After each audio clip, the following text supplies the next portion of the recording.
Life is peculiar in how it throws curveballs when you least expect them. For me, that curveball arrived on what I thought was an ordinary day, transforming everything I held dear. I had spent years nurturing strong friendships, creating countless memories during fishing trips, lively barbecues, and unforgettable nights filled with laughter. Yet, beneath that cozy surface, an unexpected storm was brewing, ready to dissolve the world I had constructed step by step. Gina and I had been together since high school. Our love story began with carefree dreams and fantasies of forever.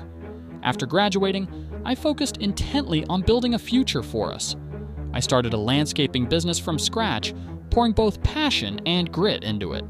That little venture grew rapidly, evolving from a few loyal clients to a burgeoning enterprise serving hundreds. Over the years, I dedicated myself to ensuring Gina's dreams came true, striving to give her the life we envisioned together. We bought a beautiful house in a family-friendly neighborhood. Our days were filled with the joy of watching our children grow, surrounded by loving friends who felt more like family than acquaintances. Every aspect of my life seemed perfect, but I failed to see the cracks forming beneath the surface. As summer approached, the excitement did too. It was that time of year again. My buddies and I were preparing for our annual fishing trip. This cherished event brought us 3 days of escape from the daily grind. Gina and her friends had plans for a girls' weekend, leaving us free to enjoy nature and each other's company undisturbed. Little did I know, this weekend would shift the trajectory of my life forever. The day started with me gathering my fishing gear, ready to create more wonderful memories by the lakeside. The guys and I had meticulously planned to leave by 5, aiming to catch some of the finest fish before the sunset. Yet, in my excitement, I realized I had forgotten my special bait, a custom lure I'd crafted with great care. Without hesitation, I hopped into my car and drove the short distance home, convinced it was a minor detour that wouldn't interfere with our plans. Arriving home, I parked behind Gina's car and quietly slipped inside, hoping not to disturb the women. I intended to grab my bait and be back on the road in no time. As I walked into the house, the sound of laughter and chatter greeted me. Gina and her friends were in the backyard, enjoying their wine. I smiled at the thought of them relaxing while I prepared for our adventure, appreciating the fleeting moments of peace. I tiptoed down the hallway toward my workshop when suddenly I heard snippets of their conversation. Something compelled me to stop and listen, the laughter becoming a soft background hum. It was innocent enough at first, talk about the weekend, about their plans, about how much fun they would have. But then I heard Gina's voice, the warmth in her tone pulling me closer. "My husband is amazing," she laughed, pride evident in her words. "Bob always knows how to make me happy. I wouldn't trade him for anything." I felt a swell of affection, convinced she was merely bragging about me. Yet curiosity nagged at me, and I recorded a portion of their chatter to playfully tease Gina later. Then everything shifted in an instant. One of her friends asked a question that sent icy fingers of fear down my spine. "Well, is that why you and Alex hit it off?" My heart raced as I leaned in closer, trying to catch every word. I had always trusted Gina, but now doubt crept in, dark and unwelcome. The atmosphere shifted, and I couldn't ignore it. I fought to process what was happening, desperation gripping me. "I love Bob," Gina said, her voice wavering slightly. "He's everything to me, but it just happened." Time froze. The realization hit me like a freight train, and my mind whirled in confusion. Did she just admit to cheating on me? My stomach twisted painfully. As I listened, every word tore at my heart, chipping away at the foundation of trust we had built together. Tension crackled in the air as she spoke. I felt both anger and betrayal wash over me. A part of me wanted to confront her then and there, to demand the truth and tear apart the lies, but another part of me hesitated. What if I was misunderstanding? I had to know more. "I didn't plan it," Gina continued, her voice shaking. "It was just a kiss. I didn't want it to go that far." A wave of nausea surged within me. A kiss? That was how it began.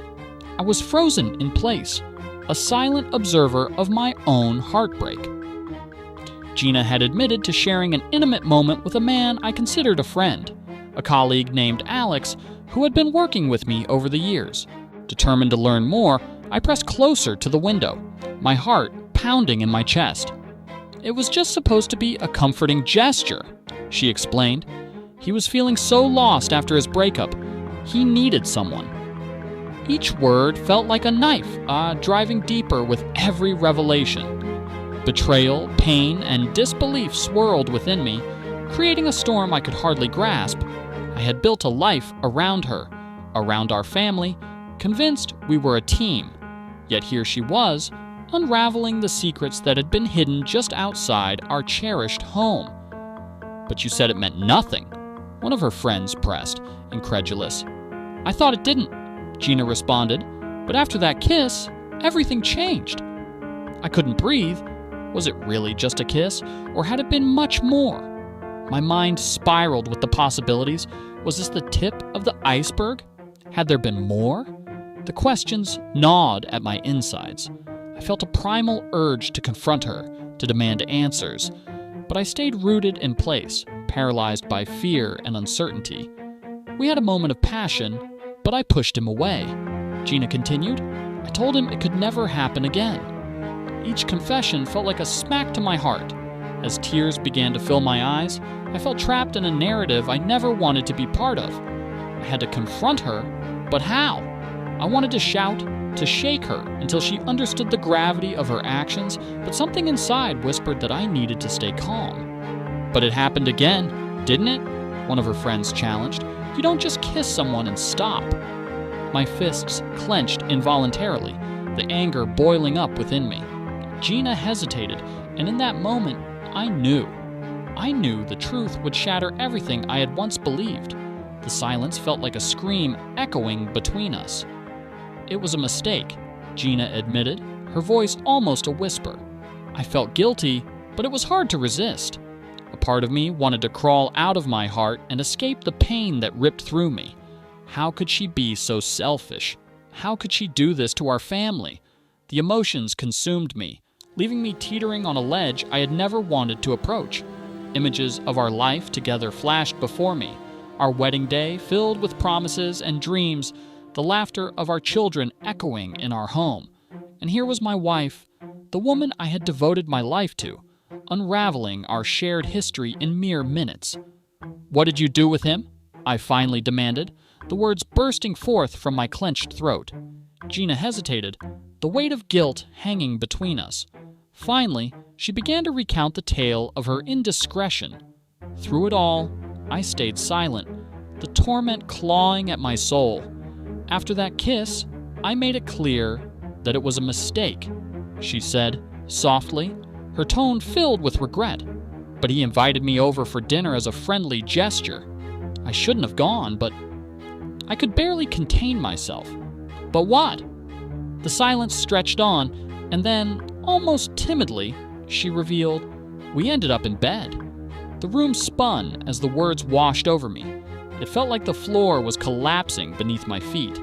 The comfort of our home was shaken, all the love and trust I had built with Gina hanging by a thread. I didn't want it to go that far, but it felt good. Too good. I've never had that kind of connection with you, Bob.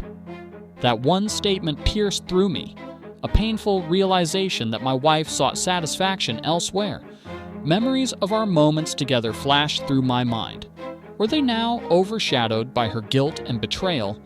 As I listened to the details of their affair, the heated exchanges, the forbidden kisses, the intimacy that we had lost, I felt both rage and despair battling for dominance within me.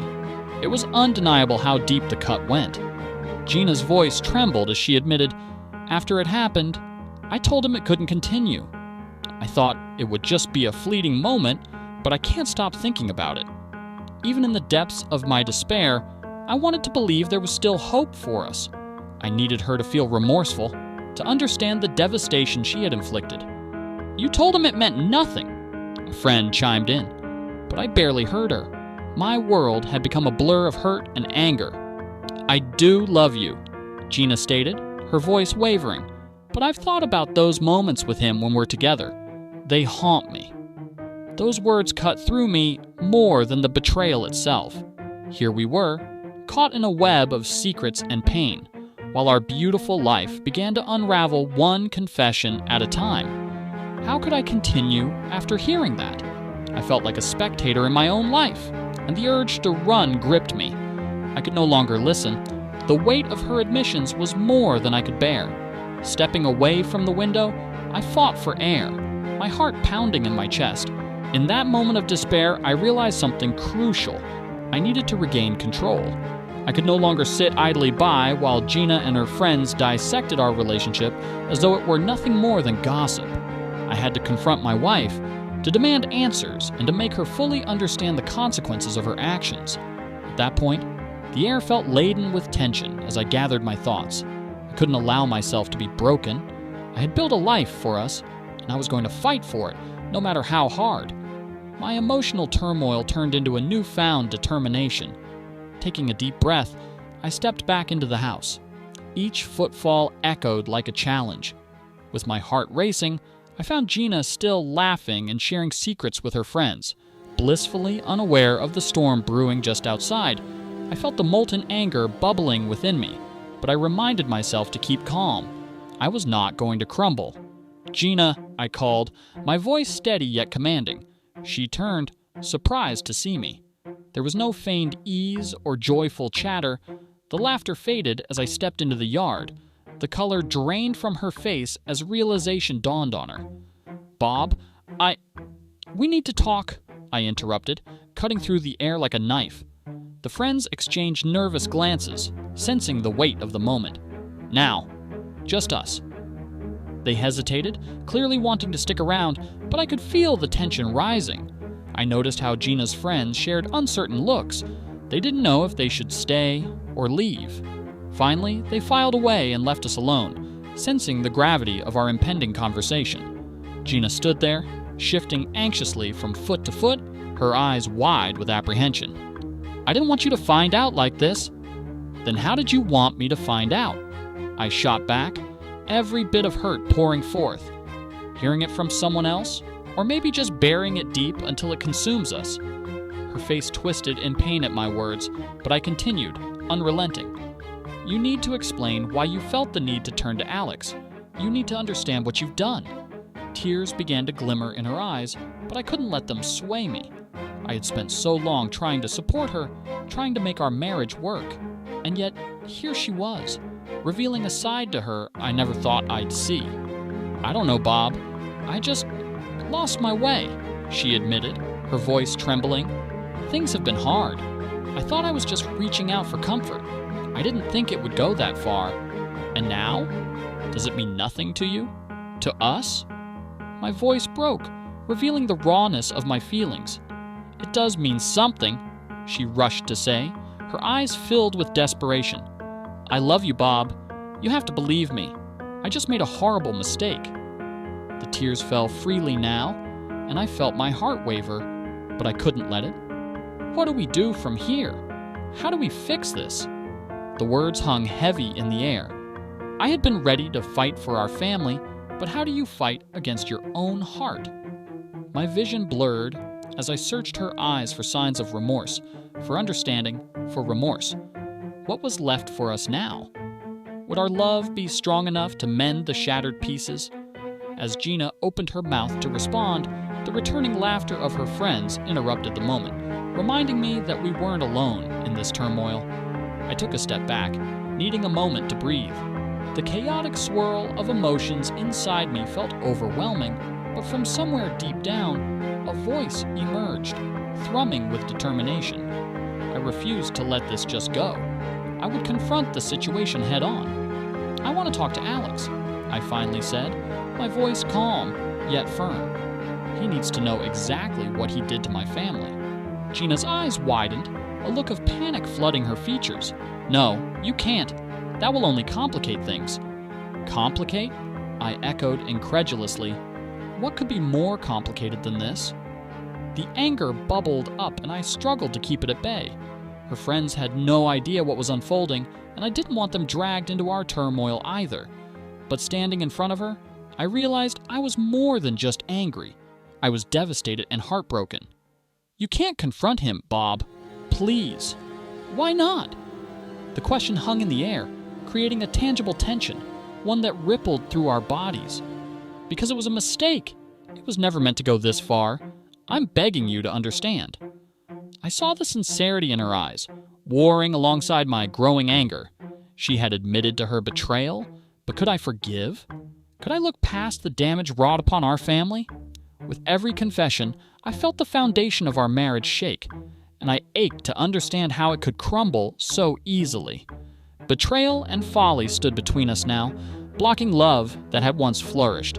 I took a steadying breath as I collected my thoughts. "You need to take responsibility for this, Gina. We need to face the truth and decide how to move forward, together." Gina's gaze fell to the ground, her shoulders trembling gently. What if moving forward means facing Alex? What if it threatens everything we've built? I crossed my arms across my chest, my heart pounding. We can't hide from the reality of what's happening. We can't pretend it didn't happen.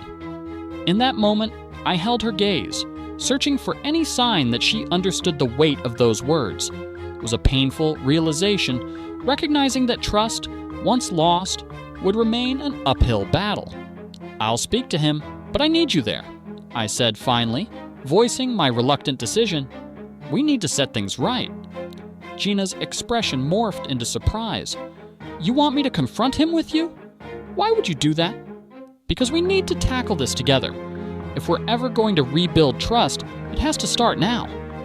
Pain flickered in her eyes, but she nodded slowly, understanding the significance of my offer. "Okay, I'll do it, Bob. I'll face him with you." The tension didn't dissolve just yet, but we stood there on that quiet summer night, framed by the warm glow of the setting sun, processing everything that had occurred. The path ahead remained uncertain. Emotions swirled between us like the summer breeze, but I felt a glimmer of hope. The road to healing would be hard, filled with painful truths, but perhaps we could navigate this switchback together. As we lingered in the heavy silence, I felt resolve settle in my heart.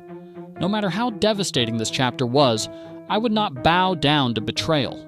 I would reclaim my life, confronting the demons unleashed and inching toward a future we would have to build again from the ashes.